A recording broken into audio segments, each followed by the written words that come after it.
So I'm here with Crystal Bell, and Crystal is an NYU thesis student, and she is doing her thesis project, her journalism thesis project, on the effect of social media on LGBT youth.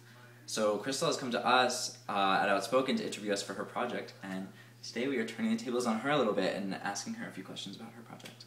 So you told me that you could do this project on anything. Why did you choose LGBT youth as your focus?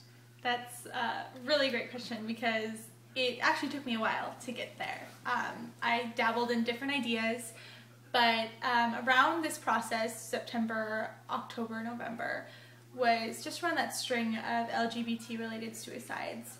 And there was people all over the world, I feel like, were up in arms. Mm-hmm. And there was such a huge response on social media and on Twitter and on Facebook with Spirit Day that happened and all of these other social media movements that were happening in regards to these strings of suicides. It Gets Better is a great example. Right. And so I thought, well, that's really interesting. And I've always been a huge LGBT activist in my school and in my community growing up. So I wanted to combine that with my love of social media and see what would happen and see what I could find, and the people that I've met and interviewed have all been amazing. And I mean, there's a huge gamut of resources out there. What have you found have been some of the highlights of the people that you've interviewed or that you found? Oh my gosh.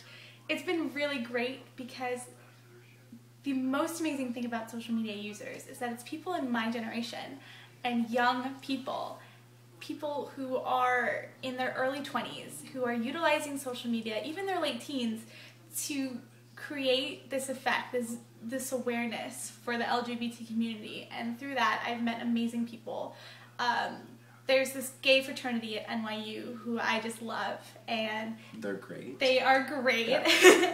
They hosted a drag show a couple weeks ago for charity, and it was just amazing. And the way that they did that is they went paperless, and they did all of their marketing and all of, their campaign through social media, through Facebook and through Twitter.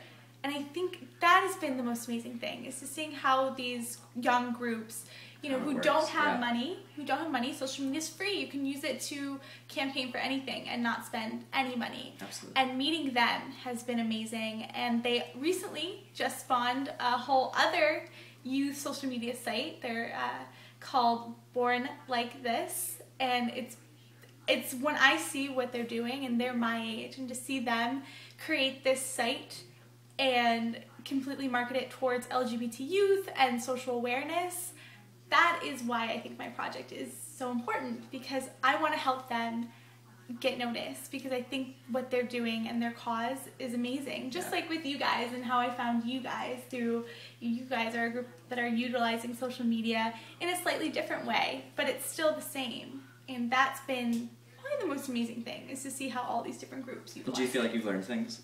Oh, totally. I've learned so much. I've just learned how to market things better through social media, which has been quite amazing. And the power of a hashtag, I think that is fascinating. Yeah.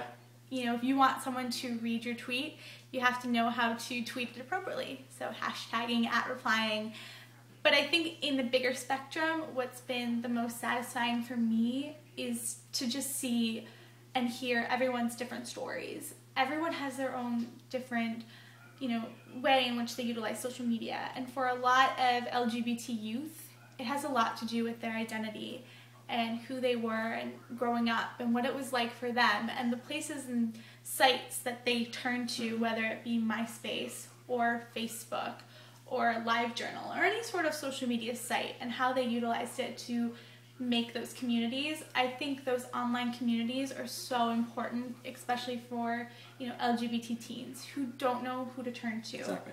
And that is so important, to go online and to see a group of, find that community. Exactly. Find that community. See a group of 6 guys who are so secure in who they are, and that's wonderful. And they can reach out to you guys through social media, which is amazing. That's why it's important. And I think that's the best. I think that's, what makes your project so interesting and so important to me, at least personally, is I just think seeing all those things come together and how, you really don't think about every day how it really does affect the youth today. And I think that's great, a great focus for you, and I think I'm so excited to see the finished product. I'm so happy. And yes, I love you for doing this. And all right, one last question, because I wanted to ask you this just because I think it's an interesting insight in a lot of things. As a straight woman, do you ever feel that doing LGBT activism, like, are you ever like afraid that people are going to think you're a lesbian or anything negative like that, or that you think that's a negative thing that people think? No, that's actually never crossed my mind. I love think that. part of it is because I really don't care. Like, if you're viewing what I'm doing, I could care less whether you think I'm a lesbian or bisexual or asexual. You know, I think that doesn't matter. Good. We should all be doing things like this to get awareness out, and it shouldn't be about my sexual orientation, you know? I think that's brilliant, and I think that's, you know, where a lot of straight people that are allies don't go that extra step in their activism, because they kind of feel like, oh, well, people think I'm gay. And I love the fact that you don't care and that you're just doing your thing. And No, I think that's brilliant. I do not care at all.